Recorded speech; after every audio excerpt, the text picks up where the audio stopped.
सभी लोगों को नमस्कार। मैं श्रीकांत प्रसाद आप लोग के सामने वेलकम करता हूं।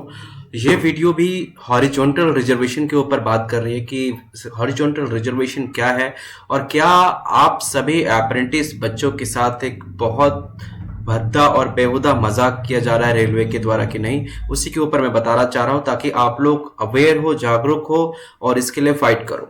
देखो, ये वैकेंसी थी 2019 की ग्रुप डी की। इसमें देख सकते हैं कि सीसीए कैटेगरी में 20,734 थी, पीडब्ल्यूडी में इतनी थी, सर्विसमैन इतनी थी और इनकी इतनी थी। तो मतलब ये टोटल जो वैकेंसी 20,734 है, ये वाली वैकेंसी ऑब्वियस ही बात है, 4 ही 5 ही कैटेगरी में लोग आएंगे, एससी एसटी ओबीसी ईडब्ल्यूएस और सीसीए और पीडब्ल्यूडी, ये वो जितने भी 7-8 कैटेगरी हैं, टोटल मिला के 1,03,769 पोस्ट थी। इसका मैंडेटरी था कि सीसीए जो है एक क्या है, हॉरिजॉन्टल रिजर्वेशन के अंदर आता है। सीसीए जो है हॉरिजॉन्टल रिजर्वेशन के अंदर आता है, जिसमें कि 20% इन लोगों के लिए लिखा गया है। अब यही कहता है कि पीडब्ल्यूडी के लिए, एक्स सर्विसमैन के लिए, इनकी अगर सीट खाली हो जाती है तो ये कैरी फॉरवर्ड हो जाएगी नेक्स्ट वैकेंसी में। लेकिन अगर मैं आपको पैरा 12 में बताऊं सीसीए के लिए, इसमें आप ये पढ़िए, इसको जूम में कर देता हूं कि the vacancies to be fill from the among CCA trained apprentice this separately indicated, ठीक है, 20,734। This will be in the nature of horizontal reservation, correct, as in the case of PWD, correct, and as in the ex serviceman, correct. However is the important, unlike in the case of PWD there will be no carry forward of the unfilled vacancy। मतलब कि जैसे PWD ex serviceman का वो reserve seat है, अगर उसमें सीटें खाली बचती है तो नेक्स्ट कैरी फॉरवर्ड होगी, बट जनरल में नहीं जाएगी। लेकिन अगर सीसीए के केस में ऐसा नहीं है, अगर सीसीए के केस में वैकेंसी बच रही है तो उसको आप जो है वो क्या कर देंगे, यस, रेलवे क्या कर रही है इसके हिसाब से 12.1 के हिसाब से कि आपके लिए वो कैरी फॉरवर्ड नहीं होगी और वो जनरल कैटेगरी में चली जाएगी। ये है। अब मैं आपको बताता हूं, ये मैं बताता हूं आपको 2016 का जब ये चेंज हुआ था, आपका डायरेक्ट रिक्रूटमेंट से एग्जाम वाला प्रोसेस आया था कि नहीं, अब एग्जाम से इनका जो है वैकेंसी होगा। देख सकते हैं 21 जून 2016 का मिनिस्ट्री ऑफ रेलवे का जो है ये लेटर है, कहता है जिसमें 20% वैकेंसीज इनके लिए होगी जो डायरेक्ट रिक्रूटमेंट में पहले थे, लेकिन अब उनको एग्जाम और एनसीवीटी का सर्टिफिकेट करना पड़ेगा, करेक्ट है। लेकिन जैसे कि पीडब्ल्यूडी एक्स सर्विसमैन ऐसा था, उनके लिए भी ऐसा है, लेकिन there will be no carry forward of the unfilled vacancies. मतलब अगर फिल्ड वैकेंसीज नहीं है, खाली वैकेंसीज रख गई है, तो उसको हम अनफिल्ड मतलब कि रखेंगे, और लेकिन उसको नेक्स्ट कैरी फॉरवर्ड नहीं करेंगे और इसी में जनरल कैटेगरी में चला जाएगी। एक्चुअली क्या होता है, 2 टाइप्स की रिजर्वेशन होती है, हॉरिजॉन्टल और वर्टिकल। हॉरिजॉन्टल का मतलब है कि सारी वैकेंसीज जो हॉरिजॉन्टल स्टेट्स पे आते हैं, लेवल पे आते हैं, वो एक जैसे सीढ़ियां होती है ना, स्टेज, पहली सीढ़ी, दूसरी सीढ़ी, तीसरी सीढ़ी। तो मान लो अगर पहली सीढ़ी हॉरिजॉन्टल सीसीए के लिए बच्चों के रिजर्व की गई है, तो अब कोई भी बच्चा, चाहे वो दूसरी सीढ़ी का हो, तीसरी सीढ़ी का हो, अगर वो हॉरिजॉन्टल पहली सीढ़ी के बच्चा बराबर में मार्क्स ला रहा है, तब भी आप उसको नहीं लेंगे, क्योंकि ये सिर्फ इनके लिए फिक्स किया गया है। जैसे ये सीढ़ी सिर्फ विकलांगों के लिए फिक्स किया गया है, तो इस सीढ़ी में कोई भी जनरल कैटेगरी का आदमी और एससी का, ओबीसी का मतलब कि नहीं आ सकता है। ये सिर्फ पीडब्ल्यूडी के लिए है, ये रिजर्व है। भले ही वो एससी एसटी ओबीसी हो, लेकिन वो विकलांग होना चाहिए, पीडब्ल्यूडी उसमें होना चाहिए, तो होना चाहिए, ये मैंडेटरी है।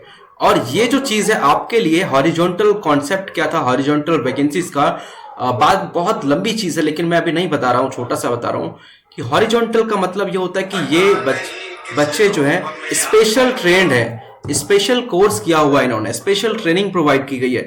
गवर्नमेंट ऑफ इंडिया का जो अप्रेंटिस एक्ट था, उसके हिसाब से ये लोग स्पेशल ट्रीट किए जा रहे हैं, क्योंकि ये लोग मार्जिनलाइज और डाउन टोटन पीपल्स की कैटेगरी से आते हैं, कम सैलरी पे, कम स्टाइपेंड पे काम करते हैं।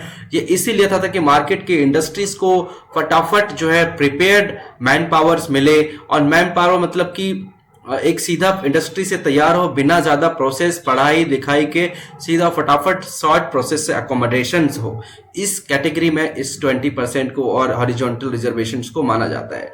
लेकिन आप लोगों के साथ क्या हो रहा है कि यहाँ सारी चीजें कर दी कि नहीं 20% भी है, इनको हॉरिजॉन्टल में भी मान रहे हैं, लेकिन जो हॉरिजॉन्टल का क्राइटेरिया होता है कि इसमें अगर वैकेंसी अनफिल रही तो वो ट्रांसफर नहीं होगी, कैरी फॉरवर्ड जो है हो जाएगी, ट्रांसफर नहीं होगी जनरल को बट कैरी फॉरवर्ड हो जाएगी, ये रूल है। लेकिन आप लोगों में लिख दिया कि नहीं नहीं कैरी फॉरवर्ड नहीं होंगे। तो सबसे बड़ा जो मजाक ये है कि आप लोग चाहे अप्रेंटिस कर लो चाहे जो कर लो, लेकिन हम रेलवे मतलब आपको यहाँ से भगाना चाहती है। नहीं नहीं, हम अप्रेंटिस को नहीं कंसिडर करते हैं, ये करते हैं, यही एक अल्टीमेट स्कोप है जिस वजह से इस तरह का नोटिफिकेशन निकाला गया है कि हम मान तो रहे हैं हॉरिजॉन्टल में, लेकिन हम कैरी फॉरवर्ड नहीं करेंगे। मतलब हम कोई ना कोई बहाना करके दूसरे जनरल बच्चों को ले लेंगे, लेकिन अप्रेंटिस के बच्चों को नहीं लेंगे। बहुत सारे इसके अल्टीमेट रीजंस कुछ भी रेलवे का हो सकता है, मुझे नहीं पता। तो आप लोगों को, सभी बच्चों को, ये जो नोटिफिकेशन है 21 जून 2016 का, मुझे लगता है कि इंडिया में फर्स्ट टाइम हम लोग को इस नोटिफिकेशन को सुप्रीम कोर्ट में चैलेंज करना चाहिए कि रेलवे ने इस तरह का पॉलिसी बनाया है ताकि हमारा जो ऑब्जेक्टिव है हॉरिजॉन्टल रिजर्वेशन का, ऑब्जेक्टिव ऑफ अप्रेंटिस ट्रेनिंग का, अप्रेंटिस एक्ट का, प्रैक्टिकल मैन पावर का इंडस्ट्री से, वो सारा एकदम फ्रस्ट्रेट हो जाता है और सारा जो है खत्म हो जाता है, जो कि पर्पस था अप्रेंटिस एक्ट का, जो कि पर्पस था इसका। और क्योंकि पहले डायरेक्ट रिक्रूटमेंट होता था कि कोई एग्जाम कुछ नहीं, सिर्फ आपने ट्रेनिंग करी है तो आ जाओ, तो इससे दिखता है कि कितनी इंपॉर्टेंस थी अप्रेंटिस की, कितनी इंपॉर्टेंस है। और सुप्रीम कोर्ट ने भी एक Narendra Kumar versus state of Punjab के केस में बहुत ही इन लेंथ डिस्कशन किया है कि अप्रेंटिस क्या होता है, क्यों होता है, इनको स्पेशल क्यों ट्रीट किया जाना चाहिए और क्यों इनको स्पेशल हॉरिजॉन्टल कैटेगरी में रखा जाना चाहिए। तो आप लोग मेरे सपोर्ट में हैं, मुझे कमेंट करिए, लाइक कीजिए, शेयर कीजिए और सपोर्ट कीजिए। तो हम लोग इस नोटिफिकेशन के लिए लड़ते हैं कि नहीं, ये 20% जो सीट हम लोग की है ये कन्वर्ट नहीं होगी और ये कैरी फॉरवर्ड होगी और हमारे लिए फिक्स रहेगी। अदरवाइज हम लोगों का मकसद अप्रेंटिस का, ट्रेनिंग का, कोर्स का, इस सब चीज का कोई मकसद नहीं रह जाता है। और ये 20% सीट जो है ये सिर्फ और सिर्फ एक दिखावा और इमेजिनरी और इल्यूसिव कैरेक्टर्स के तहत खाली देखने के लिए कि लोगों को लगे कि हाँ इनको हम दे रहे हैं 20%, लेकिन एक्चुअल में कुछ नहीं है। इसके लिए लड़िए और मुझे कांटेक्ट करिए। और अगर हम लोग साथ में, आप लोग चाहते हैं तो फिर हम लोग इसको कर सकते हैं कि बहुत इंपॉर्टेंट है।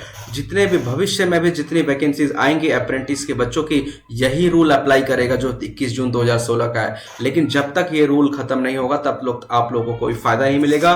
रेलवे इधर उधर लेफ्ट राइट करके, डिस्क्रिमिनेटरी करके, आर्बिट्रेरी कंडक्ट दे के, मनमर्जी करके हर चीज यही करेगी कि सीसीए की सीट जनरल में फुलफिल्ड हो। सीसीए तो एक बहाना है जो कि भारत सरकार को दिखाना है कि हम लोग ये कर रहे हैं ऑब्जेक्टिव, बस यही चीज है। तो उस पर्पस को मेंटेन करवाने के लिए आपको लड़ना होगा।